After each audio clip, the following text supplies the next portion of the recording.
Welcome to your one-stop shop for quarterback strategy this summer for your home leagues, for your best ball drafts, or any other redraft formats that you guys might be playing in. Today, I'm answering the age-old question, who is the next league-winning blank? Today, we're starting with the quarterback position. Next week will be running backs, wide receivers, and tight ends. In the coming weeks, you guys know what we're doing around here. If you've been a fan of the channel for a while, you know I do this video series every single year. Today, we're trying to determine who are the next quarterbacks that are going to be 20, 21, 22, 25 PPR point per game scores. The quarterback position can be tricky. Conventional wisdom for many years was that we fade quarterbacks, that we draft one late, that we stream the position if need be, but the emergence of dual threat superstars like Jalen Hurts, Josh Allen, Lamar Jackson, Justin Fields, and some of the prolific passers that we have in the NFL like Pat Mahomes and Joe Burrow and Justin Herbert, these guys have caused us to rewire our thinking so that we actually do value these high-end quarterbacks the way that they should be valued. We got a lot to unpack in this video, so if you enjoy, you know what to do. Leave a like down below. I spent a lot of time on this video, and I will spend a lot of time on the upcoming ones as well,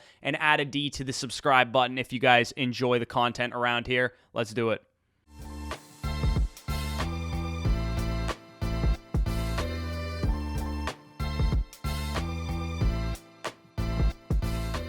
All right, so I do want to point out that there is timestamps along the scroll bar. The structure of this video will be like this. If you want to skip to the end and just hear, the next league-winning quarterbacks and all the quarterbacks this year, I am going to outline the process first. First, we're going to briefly define the factors that it took to be a 20-plus point per game scorer. There have been 56 of them since the year 2013, including the 6 that did it this past year. I'll outline how they kind of got there as well. We look at volume-based factors like pass attempts, touchdowns, rush attempts, rushing touchdowns, and then, of course, situational factors like offensive output, offensive line play, talent around the quarterback, tendencies like red zone opportunities, passing and rushing, deep attempts, and pace of play, and all that kind of stuff. Next, we're going to look at who did it this year. Like I said, there were 6 guys that performed as a league-winning quarterback this year. Were they Konami code rushers? Were they elite passers? There was definitely a mix of both. Then we break down this year's crop of quarterbacks in the order that they are currently going on Underdog Fantasy right now. How do they stack up against these metrics, against these measurables for elite quarterbacks? And is there a path that exists for them to become an elite fantasy quarterback? And then finally, at the end of the video, I'll tell you exactly what quarterbacks I'm targeting, what my strategy is, and who I think this year's league-winning quarterback will be. So that all sounds good. Let's get right into it. We're going to start with the volume-based factors for the 56 quarterbacks who have finished as 20-plus PPR fantasy point per game scorers since the year 2013, and they had to have played at least 12 games to qualify. These are them on the screen. Since I've covered this in previous years, I'm not going to go super in-depth, but you guys can probably remember the seasons, 2013 Peyton Manning, 2018 Patrick Mahomes, so on and so forth. Anything that they have outlined in green indicates that they were above average among these other elite fantasy options in that category. Yellow was about average, red being below average. And remember, we're using a sample of elite fantasy options. So somebody could have thrown 25 touchdowns in a season, and that's not a terrible number, but 25 touchdowns among these elite fantasy quarterbacks is not a very solid number, and that would have ranked below average. And to make you guys easily understand this, I have averaged these out, and I'll show you the averages on the screen right now. On average, these quarterbacks threw about 35 pass attempts per game, had about 2.1 passing touchdowns per game, carried the ball close to 5 times per game, and rushed for a touchdown about every 4 games or so. On paced average for 16 games, or for 17 games, that would be 600 pass attempts, 36 passing touchdowns, 82 rushing attempts, and 4 rushing touchdowns. But volume is not everything, right? Not all volume is created equally. Jalen Hurts and Justin Fields got there in a different way than Justin Herbert and, Patrick Mahomes, for example. So I wanted to also outline situational factors, and especially at the quarterback position, this position more than any other, it is really dependent on those around you, right? Best quarterbacks don't necessarily mean the guys who are the best real-life quarterbacks. It could just mean the guys that had a lot of great passing options around them, like Tua Tagovailoa, for example, was a good example of a quarterback that took a big step because of the weapons around him. The quarterback has a lot of influence on things like offensive rank in points per game, rank in pass offense, DVOA, but the wide receivers, the running backs, and the tight end talent, plus how good the play calling and the coaching is, contributes to that stuff as well. Of course, we have factors like their rank and quarterback rating, how good they were as a quarterback that year, and how good their offensive line was as well, that factor in. I also wanted to test the type of pass attempts they had, so I also looked at how many deep attempts they had, as well as how much they threw in the red zone, as well as how much they ran in the red zone. So that red zone attempts number that you guys see there is a combined rushing and passing, because I didn't want to discriminate against the guys that ran the ball in the red zone. This year, I also added neutral script pace of play, which actually proved to be pretty predictive as well. And basically what this means is, when they run a play, the seconds in between their next play. Some offenses run very up-tempo, use a lot of no huddle, that kind of thing. And some offenses want to burn the clock. They want to keep the offense on the other side of the ball off the field. Teams like, the Tennessee Titans, for example, they just run the ball with Derrick Henry and chew clock. Other teams like Kansas City, for example, knows that they have a great offense. They run up-tempo. They're trying to score as many points as possible. And, of course, we want players from those offenses in fantasy. Only 15 of 56 seasons were the teams outside of the top 20 in pace of play. Most of those seasons were actually made up of either rushing quarterbacks like Lamar Jackson and Cam Newton, or Aaron Rodgers and Russell Wilson, which we know notoriously these quarterbacks have not had the greatest play calling in the world. And their teams haven't really unleashed them from a pass attempt standpoint, but they were just so good and so efficient that they still finished as elite options regardless. So finally, we wanted to know where they were drafted on average, right? To see if drafting late round quarterback is still effective. Only 5 out of the 56 quarterbacks, let me repeat that, only 5 out of the 56 quarterbacks that achieved a 20-point per game season were drafted outside of the top 15 quarterbacks in ADP that season. And some of these guys were like way off the wall, like Justin Herbert doing it as a rookie. I believe he's the only rookie to have done it on this list. Some of that stuff is just crazy and you can't predict it, but for the most part, these guys are valued as top options. The ADP at this position has gotten very sharp. We've gotten very good at predicting what quarterbacks are going to be good. And you guys can see the averages on the screen for these as well. On average, you needed to be about a top 7 offense per game. You needed about a top third of the league offensive line, a top 12 offensive line. Deep ball attempts per game, you needed to be about top 10 in the league in deep ball attempts per game. 4.5, give or take, was the number there. Ranking quarterback rating, according to ESPN, you needed to be about a top 7 quarterback in quarterback rating. Red zone combined attempts, rushing and passing, about 6.5, give or take. ADP, you needed to be about a top 8 quarterback. Rank and neutral script pace of play, your offense needed to be about a top 3rd in the league offense, top 12 offense in pace of play. And then pass offense DVOA. This is basically a measure of the quarterback as well as the supporting cast and offensive line. You needed to be about a top 7 offense in pass offense DVOA there as well. So those were the averages. No quarterback's going to be perfect necessarily, and very rarely you're going to see a guy rank perfectly across the board. It's about checking as many boxes as you possibly can, and also if you're deficient in some areas, exceeding in some areas to make up for those deficiencies. So for example, Jalen Hurts this past year, while the Eagles were not a 700 pass attempt offense, his exception and how good he was as a rusher was able to make up for that. And speaking of Jalen Hurts this year, we're going to look at the 6 quarterbacks that did achieve this threshold, 20 plus points per game this past year. Jalen Hurts, Patrick Mahomes, Josh Allen, Joe Burrow, and Lamar Jackson were all expected to do this, right? They were all drafted as top 8 quarterbacks in ADP last summer, which meant you had a 62.5% chance of getting a 20-point per game season, which is pretty ludicrous when you think about it. We're talking about a league-winning season, and 5 of the top 8 picks at quarterback actually achieved this, which goes to show you what I talked about already, which is that we're very good at evaluating this position from a fantasy perspective. It doesn't make as much sense nowadays to go outside of the top 15, 20 quarterbacks in ADP, because generally speaking, the top guys are the top guys. We kind of know who they will be. In last year's video, I told you guys I was drafting early quarterbacks because they simply project way better than the late round guys, and it looks like that advice was pretty sound considering Hurts, Allen, Mahomes, Burrow, and Jackson. If you took that advice, you probably drafted one of those guys. The only guys that really didn't hit were like Tom Brady, Justin Herbert, and a couple other guys there. Fields was the big miss for me because he was quarterback 15 in ADP. But to be fair, he was just so outstanding as a rusher that he overcame deficiencies literally everywhere else. He was one of the craziest seasons I think we'll see from a quarterback because he literally rushed for over 1,000 yards, had all these big monster plays, big monster rushing touchdowns, and it's very, very crazy that he actually finished as a 20-point per game scorer considering how deficient he was in every other area. His offense threw the ball 21 times per game. He barely cracked over a touchdown per game passing. The offense was like a bottom 10 offense in the NFL. He wasn't throwing a lot deep, wasn't throwing a lot in the red zone. Rank and quarterback rating was not there as well. It's really, really insane that Justin Fields was able to finish as a 20-point per game scorer, but the reason is because he just absolutely obliterated the rushing attempts. 4.5 rushing attempts and 0.25 rushing touchdowns is what he was supposed to have. He had almost 11 rushing attempts per game and 0.53 rushing touchdowns over the season. He went from, a rushing quarterback to a committee running back when it came to how much he was actually running the ball.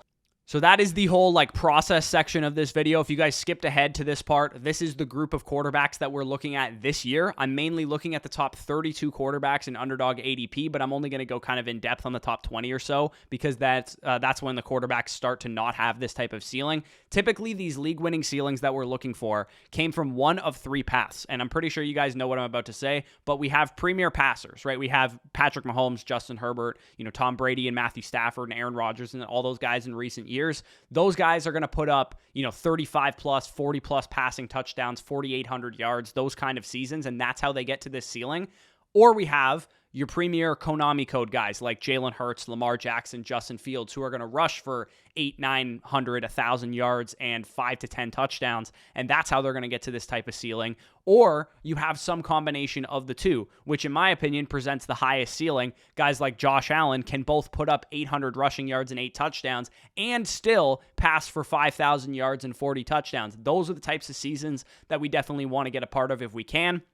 And I also believe that a guy like Deshaun Watson and Kyler Murray, both as passing and rushing quarterbacks, can achieve this type of ceiling as well. We're going to go 8 at a time through the top 32 quarterbacks in ADP, like I said, to determine who may have this type of upside, who has every week starter appeal, and maybe who's lacking the upside or who's just kind of like a floor play at the quarterback position. So these are the top 8 quarterbacks in underdog ADP right now. You guys can see them on the screen with the averages from a volume and a situation perspective that we are measuring them against. Again, if anything is listed green here, it means that I think they can exceed based on, history and their careers and that kind of thing, the thresholds that we're looking at in the averages. If it's yellow, it means that I think they can meet that. And again, we're talking about like a ceiling range of outcomes. So I am a little bit more generous than I would be on like a median projection.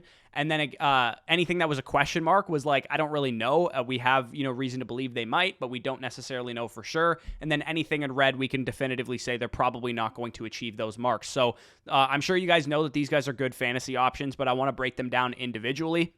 Mahomes is the quarterback 1 in ADP right now. He proved me dead wrong last year. I know for a fact that I said some stupid shit like, oh, he's probably going to be a top 10 quarterback, but he probably won't have a top 5 ceiling without Tyreek Hill. That was stupid. The answer was an emphatic yes. He still has a top 5 ceiling because he's the best quarterback in the world, and he probably is one of the best quarterbacks ever to play the game of football, so I'm never doubting Patrick Mahomes again. He is the engine of the Chiefs offense. They throw a ton. His offensive line is one of the best in the league. The offense will be elite, and he runs the show in the red zone. They throw the ball like crazy in the red zone. He runs the ball a little bit in the red zone as well. His deep attempts did take a downtick without Tyreek Hill, so I was right about one thing, but it didn't matter. He was still an elite quarterback. Moving on to Jalen Hurts, who doesn't have a lot of pass volume, like I said, but that's the only notch against him. He was averaging nearly 3 rush attempts in the red zone per game last year. For reference, 3 rush attempts per game in the red zone was more pass attempts than Daniel Jones had, like in the red zone. We're talking about Jalen Hurts being a literal cheat code in the red zone, getting running back usage in the red zone. He obliterated the rushing metrics so hard that it did not matter if they only threw 525 times or 550 times. He is an absolute stud. He is a guy that you definitely want on your teams. Josh Allen is such a stud all around as well. Of all 3 of these top guys, I think he actually has the highest ceiling because he has the highest percentage share of his team's overall offensive output. If they throw for 5,200 yards, he's going to throw for all of them. If they rush for a lot of yards and a lot of rushing touchdowns, he doesn't have a prolific running back on his offense that's going to take away most of that work. So Josh Allen is probably one of the only quarterbacks in the league that has the potential to both rush for 1,000 yards and pass for 5,000 yards, which would be absolutely unheard of. He could have, 45 total touchdowns in an MVP caliber season. That is in his range of outcomes. So in my opinion, of these top 3 guys, I think he is actually the best value right now. With Lamar Jackson, we've had reason to believe that he was going to be an elite rushing quarterback for as long as he's been in the NFL. So there's no surprises there that he's going to exceed the thresholds related to rushing. But this year, with Todd Monken coming in and Greg Roman leaving, it's possible that the pace of play goes up. It's possible that the pass attempts go up. It's possible that he pushes the ball downfield more. His weapons group between Bateman, Zay Flowers, Odell Beckham Jr., Mark Andrews, and his running backs coming back healthy is probably the best it's been in his entire career. So Lamar Jackson coming at a round and a half discount to these top three guys going along with Joe Burrow. These two guys are definitely very interesting as well. Joe Burrow, right after this top group, might see a little bit of an uptick if Joe Mixon is not the same player. He's aging. If the red zone usage is not there for Joe Mixon, that might see them throw the ball more in the red zone, or maybe Burrow runs the ball more in the red zone. The Bengals offense did take a big uptick in pace of play, which is really important. From 2021 to 2022, they went from 30th in pace of play to top 12 in the NFL, and Jamar Chase and T. Higgins dealt with injuries last year. So the fact that Joe Burrow still finished as a top quarterback, as a guy who went over 20 points per game, is pretty crazy considering some of the stuff that went wrong for the Bengals last year. He also has probably one of the highest passing ceilings of any quarterback not named Patrick Mahomes. I think he has the potential to throw 45, 50 touchdowns in a season if he achieves his ceiling and everything breaks right for the Bengals. So he definitely has 24, 25 point per game output. He is somebody that I have gotten a lot of in underdog fantasy drafts because he does come at a slight discount relative to these other top three quarterbacks. Justin Fields is the one I'm most concerned for. He is the quarterback 5 in ADP right now. Obviously, like I said, I did a poor job of identifying him as a breakout last year. We have to take into account that while he only gets 2 greens for rushing attempts, like I said, he obliterated those rushing attempt numbers. 4.5 rush attempts per game and 0.25 touchdowns per game. He doubled them pretty much. 10.7 rush attempts per game and over a half a touchdown per game is pretty insane. But you still have to wonder if Justin Fields can keep up those huge runs. Because if you guys recall, I had Justin Fields in one of my fantasy leagues. He had 6 runs of over 40 yards last year, which is unheard of for a quarterback. And if those big runs regress a little bit, he only has 2 or 3 of them or something, and the passing volume doesn't go up enough with the addition of DJ Moore, I'm kind of avoiding Justin Fields at cost right now. I do think that his season was a little bit of a, things breaking right for him. I don't think he's necessarily likely to make a Jalen Hurts level ascension as a passer. I think he can go up a little bit as a passer, go down a little bit as a rusher, at least from a production standpoint, and probably be about the same as he was in last year's season, which would still get him about to 20 points per game. But I think the other guys around him have a little bit higher ceilings, just given the fact that the Bears are going to be a bottom 5, bottom 10 offense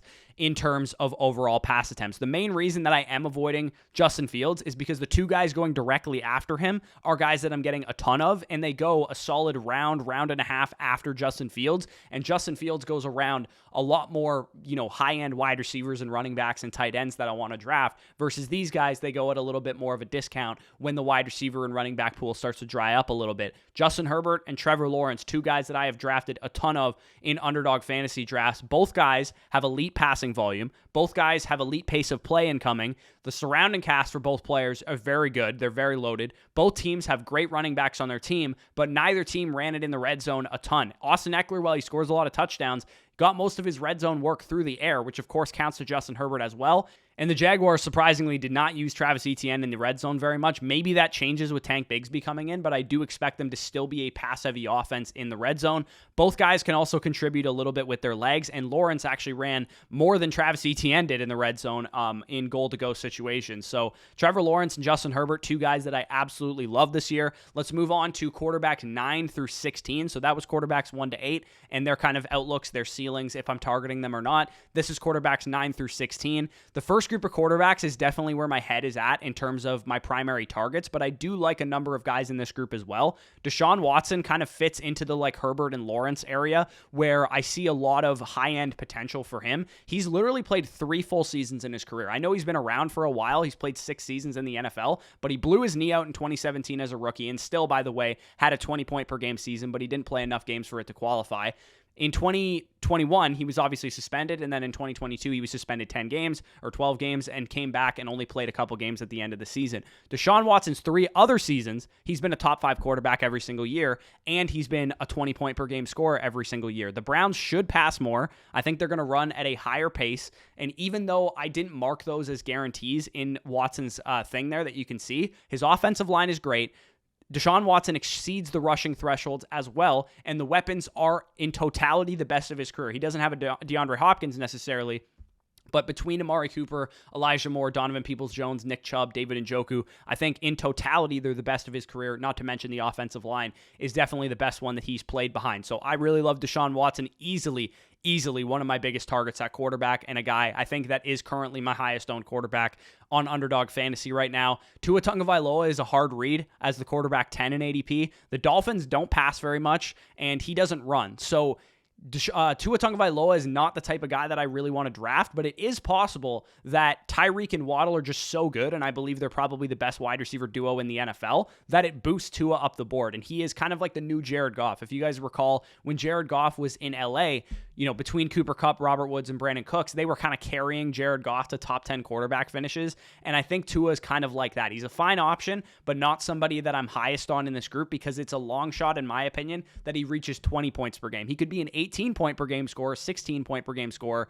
but Tua is going to need a lot of great efficiency and probably more volume to be able to get to 20 points per game, in my opinion.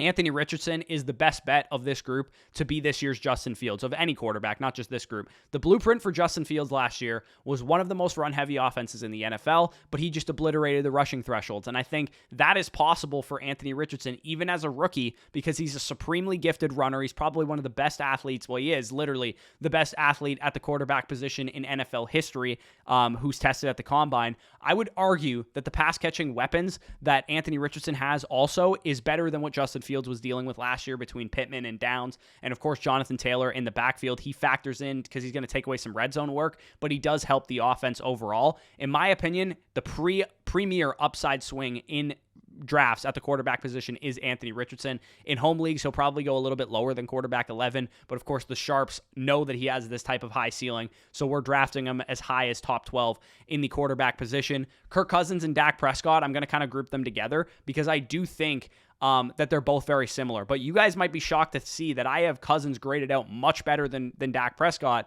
because his offense, like Dak's, is a pass-first offense, but probably more pass-first.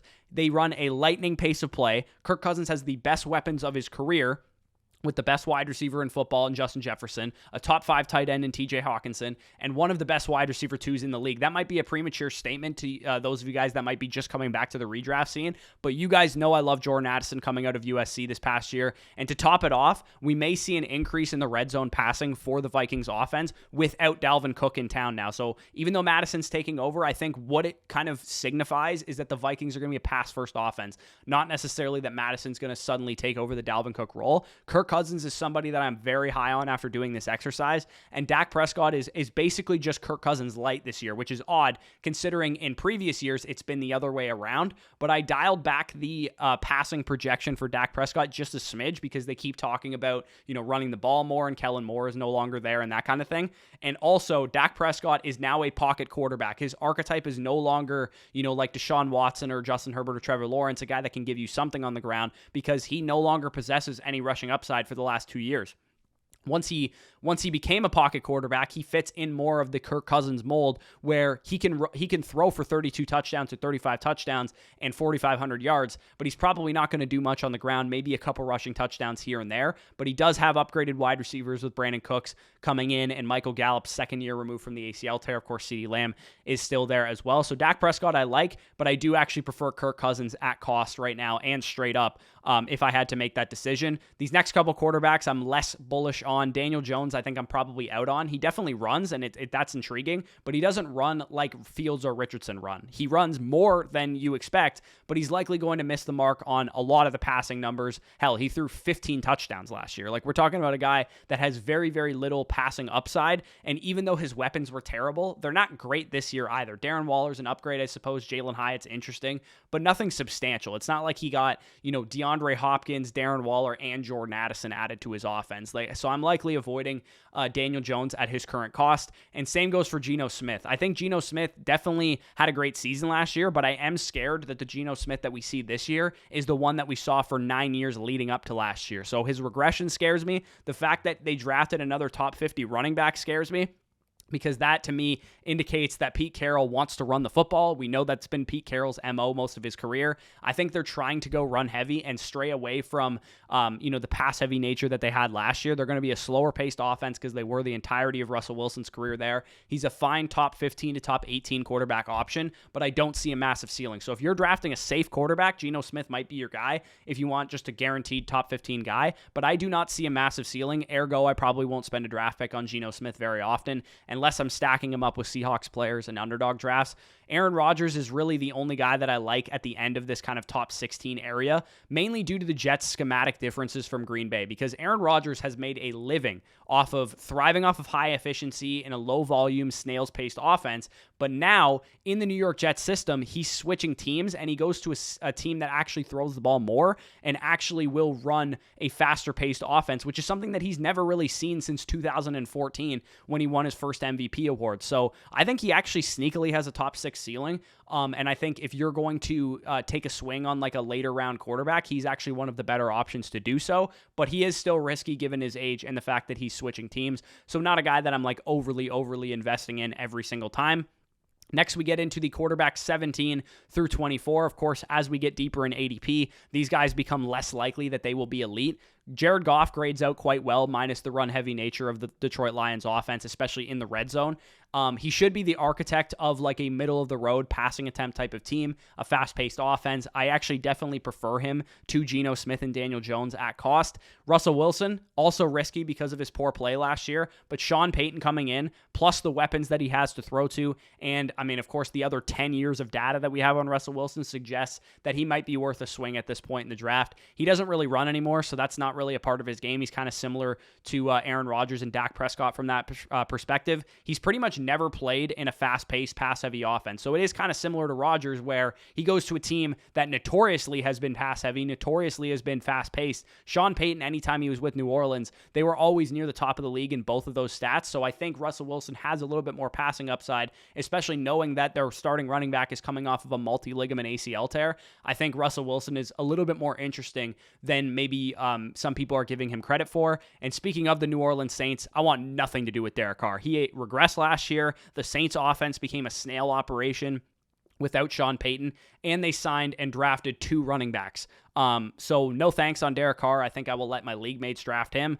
Matthew Stafford may be worth a swing, though. It's just him and Cooper Kupp, but Sean McVay's defense is not going to be great, and Matthew Stafford is no stranger to throwing to win games. He pretty much did it for 10 years in Detroit. He's a good bookend if you guys want to take a swing on an Anthony Richardson type and you want to draft a safer quarterback to pair with him later on in the draft. I think Stafford makes some sense there. And then Jordan Love and Kenny Pickett, both of these guys are kind of question marks. I'm fading both of them in season long, even if Love is good and even if Pickett is good. The offense situation in both cases never really unleashed Aaron Rodgers in Green Bay. They let Aaron Rodgers not throw the ball a lot. They let Aaron Rodgers not run a fast-paced offense. So I'm not a fan of Jordan Love. Even if he's good, I don't think he has a top 12 ceiling.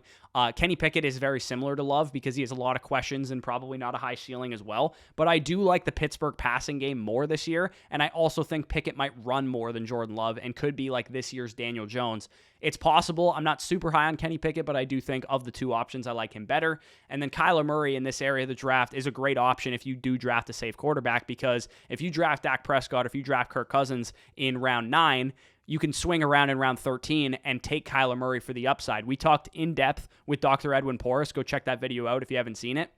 And even after adjusting for the fact that he might not run as much as he did before because he's coming off an ACL tear and the offense not being very good, he still grades as one of the best guys in this range of the draft because he can still run. And the fact that he has finished as a high-end quarterback definitely bodes well for him. So he's still interesting. And I don't think he's not going to be back until like week 11 or something. I think it's very possible that he's back week 1. Very possible, especially that he's back by like week 6 or something like that. So Kyler Murray is definitely an interesting option here. Brock Purdy, the last guy of this kind of area, interesting in best ball because he's a good cheap stacking option with 49ers players, but they don't pass a ton. They run at a slow pace. They run it in the red zone, but at the same time, they do have elite weapons. So Purdy is kind of like a poor man's Tua Tagovailoa, where the outlook doesn't look very good, but given the nature of the scheme and given the nature of the offense and how they operate, it's possible that Brock Purdy is better than what this would indicate right here, because he was the quarterback 11 once he took over the starting job last year, and that is definitely noteworthy, I would say. So Brock Purdy, a guy that I'm okay kind of ignoring the results here and taking shots on later on. Quarterbacks 25 to 32. I'm not going to highlight every single guy because we're talking about dart throws. But if you guys are playing in super flex leagues and you need depth, I think Bryce Young is a stud prospect. If anybody's going to come out swinging like Justin Herbert did a couple of years ago, it will be him. And he has veteran players around him to help bring him along. Sam Howell can run. He has weapons, and Eric Bieniemy will improve the pace of this offense. So he should be a good super flex target for those of you guys that play in those leagues, or good best ball target as well. And then Trey Lance, if we hear reports that Brock Purdy isn't going to be ready, he's a decent option because he runs, but I'm not, super excited about Trey Lance. I think that Brock Purdy will be the starting guy. So that is how everybody graded out. Basically, that is the whole process of this video. The roadmap for how I will be drafting at quarterback this year and how I want to address the quarterback position in my drafts is plan A, I want a top 9 quarterback. I want anybody from Mahomes to Deshaun Watson. If I don't get one, my plan B is to get one of Richardson, Dak, or Cousins. And if I miss out of that group, which is plan C, I'll probably go after Rodgers, Goff, Russ, Murray, Howell, maybe a combination of some of those guys. So the answer to this question, who is the next league-winning quarterback? I believe it will come from the top 9 quarterbacks, but if it isn't, it'll probably be like Kirk Cousins or something. The guy that I would say who is the next league-winning quarterback, and the guy that will be on the thumbnail of this video kind of blurred out, will be Trevor Lawrence, because Herbert, Burrow, Watson, Lamar, Josh Allen, Jalen Hurts, Patrick Mahomes, those guys are all top 9 quarterbacks, and Fields as well. Those guys are all top 9 quarterbacks in ADP, but they've all finished as league-winning quarterbacks. So who is the next league-winning quarterback is Trevor Lawrence, in my opinion. He is one of my premier targets to go along with Kirk Cousins, to go along with Justin Herbert and Deshaun Watson. If you guys enjoyed this video, if you feel like you got some value from it, leave a like, subscribe to the channel if you're new around here. As I mentioned, the running back version of this video will be coming out next week, the wide receiver version 2 weeks from now, and the tight end version 3 weeks from now. And all of the data from this video and those coming videos will be posted to Flock Fantasy if you guys want to, go into these and score your own players, because I did score these players based on my own opinion. Maybe you disagree with me. You can go ahead and download the Excel sheet on flockfantasy.com and conduct your own exercise. Using the promo code FSE, you'll get 30% off. First priority to Dynasty Decisions, all of our Dynasty rankings, all of our bonus content and articles. And by using our code specifically, if you sign up annually right now, you can get a free Zoom consultation with myself, with Danny, and we can talk about whatever you want to talk about. You want to break down Dynasty strategy, you want to break down, strategy for your home league, whatever you want to do. If you want to have us do the Zoom consultation while you're drafting your home league, we can absolutely do that as well. Also, if you want to take this advice straight into action, get some skin in the game, go do some best ball drafts on Underdog Fantasy. The ultimate preparation for your home redraft league is doing underdog drafts. First-time depositors get 100% back by using the promo code FSE, and that'll get you a first-time deposit 100% back up to $100. And plus, using our code will get you our redraft rankings manifesto and cheat sheet once it comes out in the next coming weeks or so, and our weekly rankings throughout the entirety of the regular season to help you for your redraft home league. Hope you can win and bring home some chips there. Both of those things are linked down below in the description, Flock Fantasy and our Underdog sign-up link. Check out our other sponsors down below in the description as well. But with that being said, peace out, and we'll talk to you soon.